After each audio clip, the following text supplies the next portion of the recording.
हम सोचते हैं कि आज की महिलाएं आजाद हैं, लेकिन क्या वो वाकई आजाद है या फिर उन्हें आजादी के नाम पर सिर्फ एडिक्शन, कंफ्यूजन और लोनलीनेस मिला है। सोचिए, जब एक लड़की नाइट क्लब में वाइन गिलास के साथ सेल्फी लेती है, तो क्या वो वुमन एम्पावरमेंट है या किसी की साजिश? महिलाएं चाहे आज प्रोफेशनली आगे बढ़ रही हो, पर शादियां टूट रही हैं, परिवार टूट रहे हैं और समाज बिखर रहा है।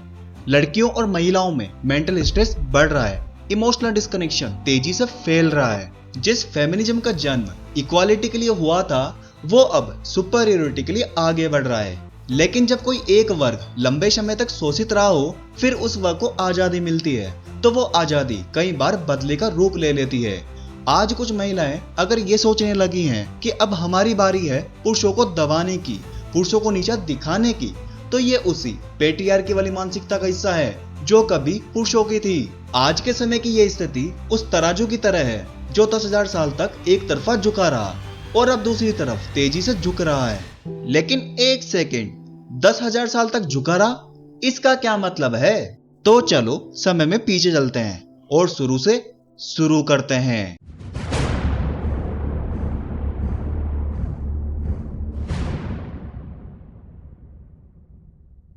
मानवता का शुरुआती काल, जो कि बिफोर कॉमन एरा के 25 लाख साल पहले से लेकर 10,000 साल पहले तक चला।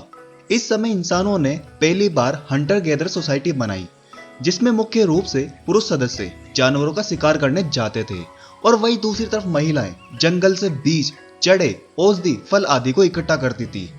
इस सोसाइटी में किसी का कोई परमानेंट घर नहीं होता था। ये लोग जंगल में इधर उधर घूमते रहते थे। एक बात और है जो उस समय को खास बनाती है, और वो खास बात यह है कि हंटर गैदर सोसाइटी में जेंडर रोल में इक्वालिटी थी। यहाँ पुरुष जानवरों की हंटिंग करते और महिलाएं बीज, जड़ें, औषधि, फल आदि की गैदरिंग करती, और इसी वजह से इस सोसाइटी का नाम हंटर गैदरर पड़ा। इस सोसाइटी में दोनों कामों को इक्वल माना जाता था और महिला और पुरुष में कोई भेदभाव नहीं था।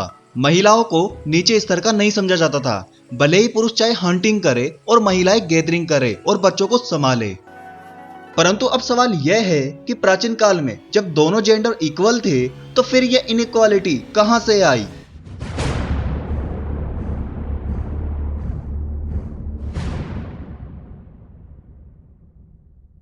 बिफोर कॉमन एरा से 10,000 साल पहले, जब मानव समाज ने पहली बार खेती करना शुरू किया, और ऐसा भी नहीं था कि जिस जमीन पर खेती की अब वो बेकार हो गई, वो जमीन तो अब बार बार यूज आएगी।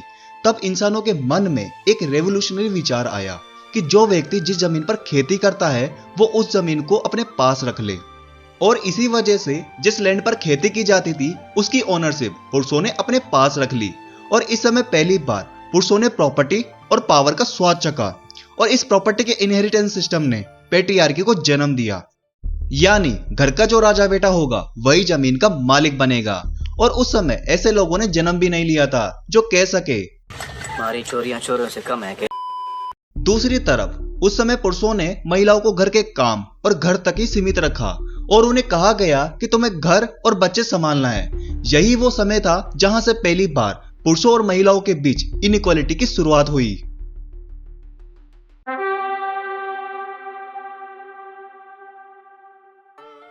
एग्रीकल्चरल रेवोल्यूशन के बाद, मेनली 5000 बीसी के बाद, फिर जैसे जैसे मानव सभ्यता विकास करने लगी, तब रिलीजन और कल्चर ने भी जेंडर इनइक्वालिटी को बढ़ावा दिया। विभिन्न धर्मों के अलग अलग धार्मिक ग्रंथों ने महिलाओं को पुरुषों से निचले स्तर का और आज्ञाकारी बताया। जैसे स्त्री का काम पति की सेवा करना है, घर और बच्चे संभालना है, परिवार और समाज के इंपॉर्टेंट डिसीजन में शामिल ना होना है। इसी प्रकार की बहुत सी बातें कई सदियों तक समाज का एक नियम बन गई, जिसमें महिलाओं को अधिकतम पतिव्रता, सेविका और शक्ति का त्याग करने वाली देवी के रूप में दिखाया गया। भाई साहब कुछ ज्यादा नहीं हो गया ये? मतलब कुछ भी।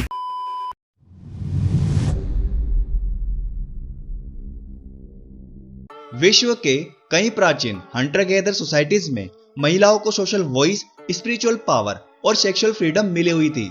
परंतु धीरे धीरे पुरुष प्रधान समाज ने महिलाओं के फ्रीडम को पुरुषों के लिए खतरा समझा, और इसी वजह से महिलाओं पर प्रतिबंध लगाना शुरू कर दिया। क्योंकि महिलाओं को सोशल वॉइस जैसी फ्रीडम मिली होती तो प्रॉपर्टी या विरासत में अपना हिस्सा मांग लेती। अगर स्पिरिचुअल फ्रीडम मिली होती तो कई बातों का विरोध करती कि महिलाएं पुरुषों से निचले स्तर पर कैसे हैं। पत्नी ही पति की सेवा क्यों करे, महिलाएं ही बच्चे और घर को क्यों संभालें, और तो और परिवार के इंपॉर्टेंट डिसीजन में महिलाएं शामिल क्यों नहीं हो सकती। इसी प्रकार के बहुत सारे फियर की वजह से पुरुषों ने बच्चों के अलावा समाज में कई कुरीतियों को जन्म दिया, जैसे बाल विवाह, बहुत छोटी उम्र में ही लड़कियों की शादी कर दी जाती थी, दहेज प्रथा, लड़की के विवाह के समय परिवार से भारी धन दौलत की मांग करना, इससे कहीं दहेज हत्याएं भी हुई, पर्दा प्रथा, महिलाओं को घूंघट, हिजाब, पर्दे में रहने को मजबूर किया जाता था ताकि वो पुरुषों से छुपी रहे, सती प्रथा, पति की मौत के बाद पत्नी को जिंदा चिता पे जला देना, और वो भी जबरदस्ती। अगर अब तक आप लोगों ने ध्यान दिया हो तो पुरुषों ने एक महिला को बचपन से लेकर उसकी अंतिम सांसों तक अपना गुलाम बनाया हुआ था, उसकी हर एक एक्टिविटी को कंट्रोल करते थे। हिपोक्रेसी की भी सीमा होती है।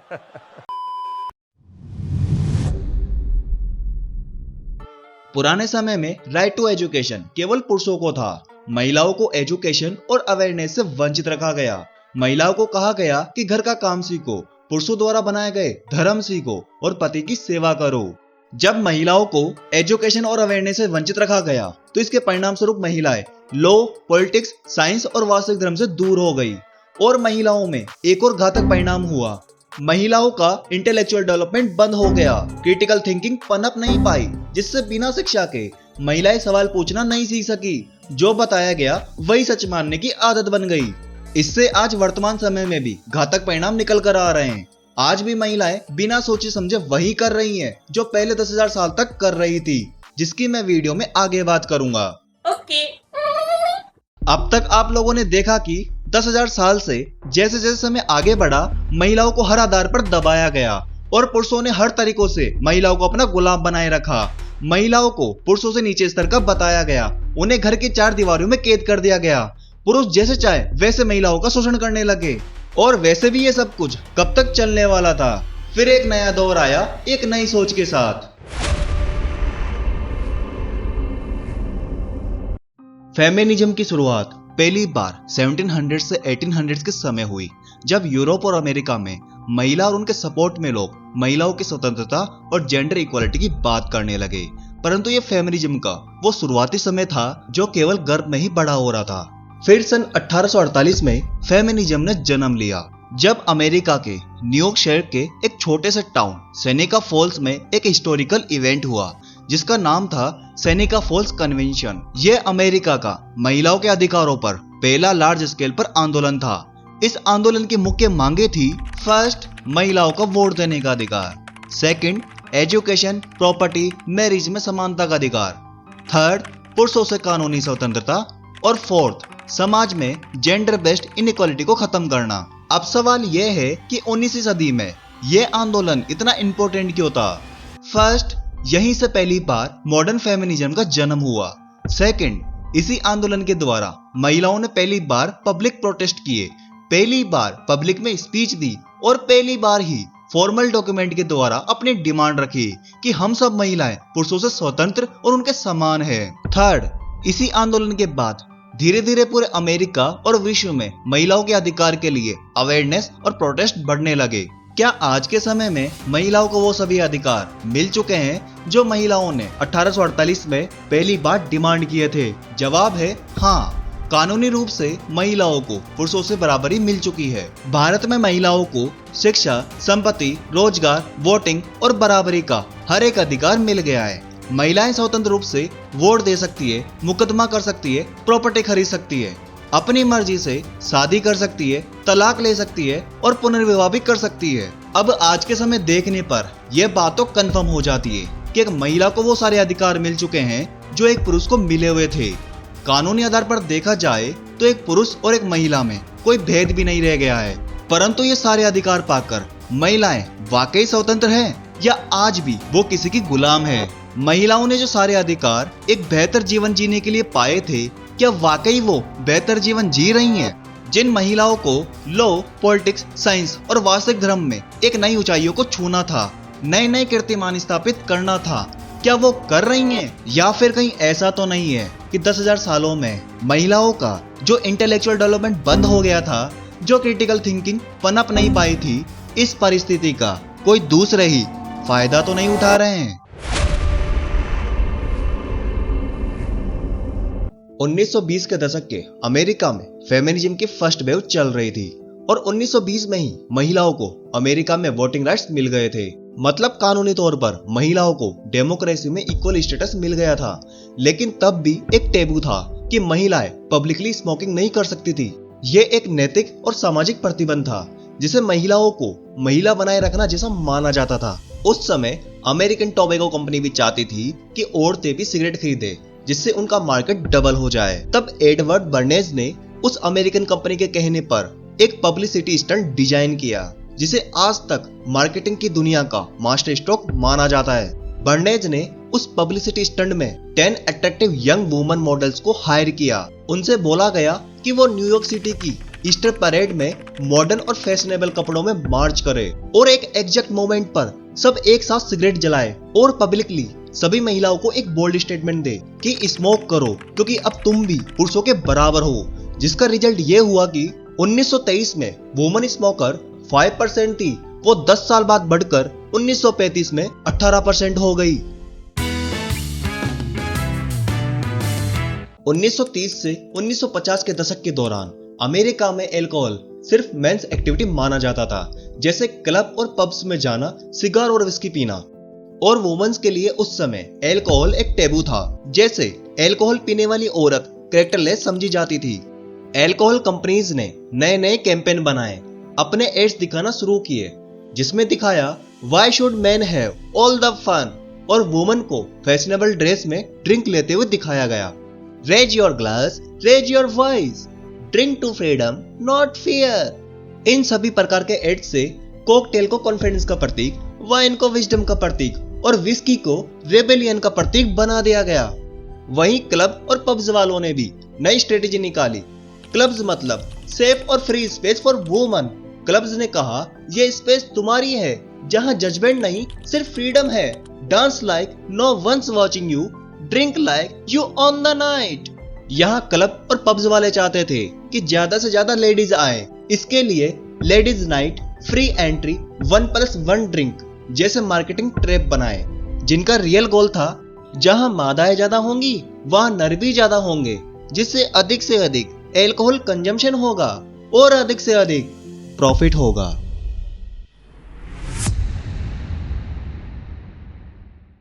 अब तक के केस स्टडी में हमने देखा कि महिलाओं ने लीगली तो सारे राइट्स पा लिए हैं, सभी महिलाएं पुरुषों के बराबर तो हो गई है, परंतु यही महिलाएं पहले परिवार या समाज के पुरुषों की गुलाम थी। पहले एक पुरुष महिलाओं को अपना गुलाम बनाकर रखा करता था, अब वही पुरुष अपने कॉर्पोरेट्स और ब्रांड्स के द्वारा महिलाओं को फ्रीडम के नाम पर अपने टैबेको और अल्कोहल जैसे प्रोडक्ट का गुलाम बनाए रख रहा है। अल्कोहल और लाइफस्टाइल इंडस्ट्री जो फेमिनिज्म के नाम पर फेक और आर्टिफिशियल नाइट लाइफ का गुलाम बना रही है। पहले महिलाएं घर की 4 दीवारियों में कैद थी, अब वही महिलाएं क्लब और पब जैसी बड़ी जगहों की 4 दीवारियों के गुलाम बनती जा रही हैं। क्या फेमिनिज्म के नाम पर महिलाएं इसी लाइफस्टाइल को पाना चाहती थी? क्या वाकई महिलाएं शॉर्ट ड्रेस नहीं पहनती, पार्टी नहीं करती तो वो एम्पावर्ड नहीं होती? महिलाओं को जो अधिकार मिले हैं वे बेहद कीमती हैं, लेकिन अगर उनका प्रयोग सिर्फ पार्टी, फिल्टर, फैशन और रेबेलियन के लिए हो रहा है तो ये आजादी नहीं, एडिक्शन है। ये फ्रीडम नहीं, कॉर्पोरेट्स द्वारा बनाए जा रहे प्रोपोगेंडा बेस्ड इल्यूजन है।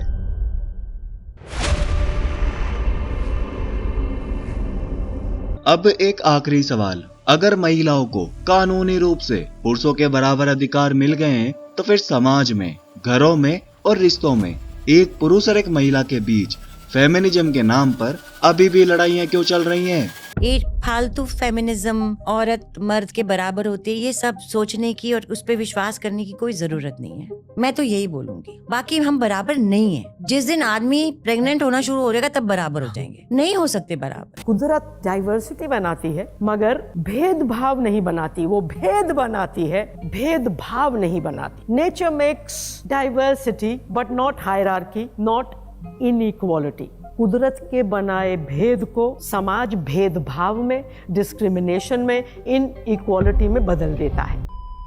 सबसे पहले तो आपको यह समझना होगा कि कानूनी बराबरी का मतलब सामाजिक बराबरी नहीं होता। कानून बदलते हैं कागज पर, समाज बदलता है सोच से। बहुत से ग्रामीण और पारंपरिक समाजों में आज भी पैट्रियार्कल सोच हावी है।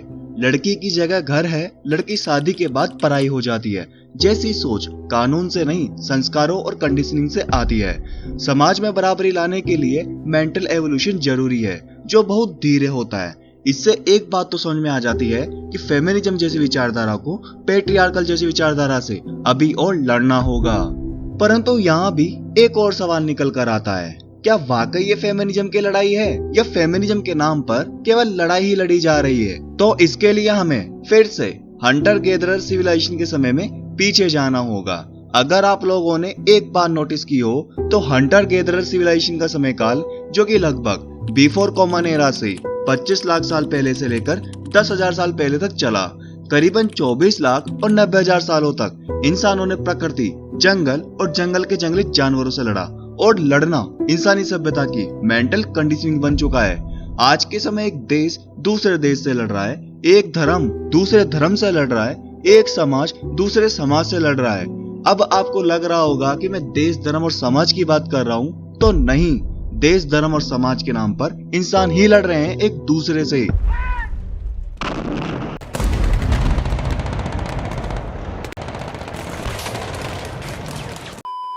हंटर गैदरर सिविलाइजेशन के समय एक बात अच्छी थी कि उस समय एक तरफ प्रकृति, जंगल और जंगली जानवर थे और दूसरी तरफ इंसान थे। उस समय करीबन 24 लाख और 90,000 सालों तक एक आदमी और एक औरत एक ही टीम में थे, या यूं कहें तो दोनों एक ही टीममेट थे।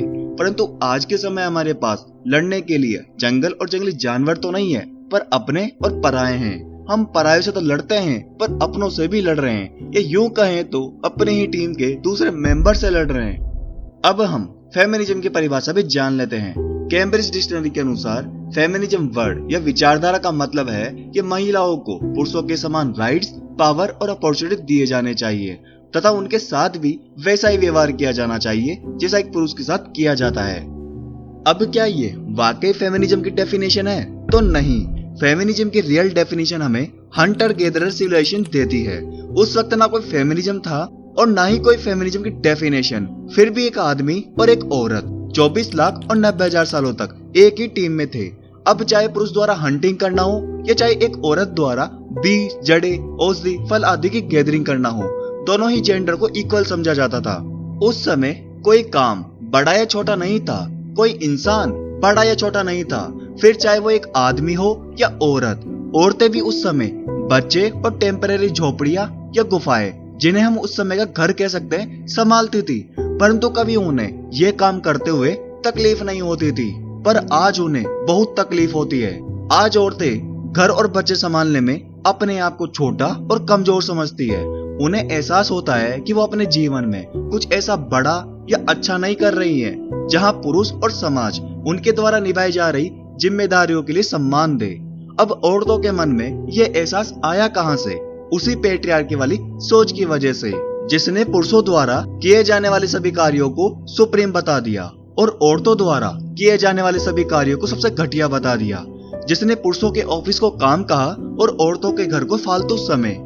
इसी पेट्रियार्की वाली सोच की वजह से फेमिनिज्म का जन्म हुआ और यहीं से फेमिनिज्म की डेफिनेशन का आविष्कार। लेकिन दूसरी तरफ आज भी महिलाएं बच्चे और घर संभालने वाली जिम्मेदारी को बहुत ही अच्छे से निभाना चाहती है। आज भी औरतें बच्चों को बड़ी ही ममता के साथ पालना चाहती है, परंतु हम लोग कभी इस ममता या एक माँ द्वारा की जाने वाली सेवा की कदर नहीं करते। हम कभी उनके द्वारा दिए जाने वाले सेक्रीफाइसेस को मान नहीं देते। एक लड़की बहन के रूप में भाई का ध्यान रखती है और भाई की हर जरूरतों को एक माँ की तरह पूरा करती है। एक औरत एक पत्नी के रूप में जीवन भर पति का साथ देती है, जीवन भर अपने पति का घर संभालती है। क्यों नहीं हम इन औरतों को सम्मान नहीं देते? क्यों हम इनके द्वारा किए जाने वाले सभी कार्यों को फॉर ग्रांटेड ले लेते हैं? जिन औरतों के कंधों पर पूरी मानव सभ्यता टिकी हुई है और जो पुरुष के अस्तित्व को सुरक्षा देती है, क्यों हम इन्हें सैल्यूट नहीं करते? अब अंत में हमें एक बात समझनी होगी कि पुरुषों का इतना सामर्थ्य नहीं कि वो एक औरत को कुछ दे सके। हमें तो केवल वही लौटाना है जो उनसे छीना गया है, अब वो चाहे मान सम्मान हो या बराबरी के अधिकार। फेमिनिज्म का मतलब ये नहीं कि कोई नीचे हो, इसका मतलब है कोई पीछे न रह जाए।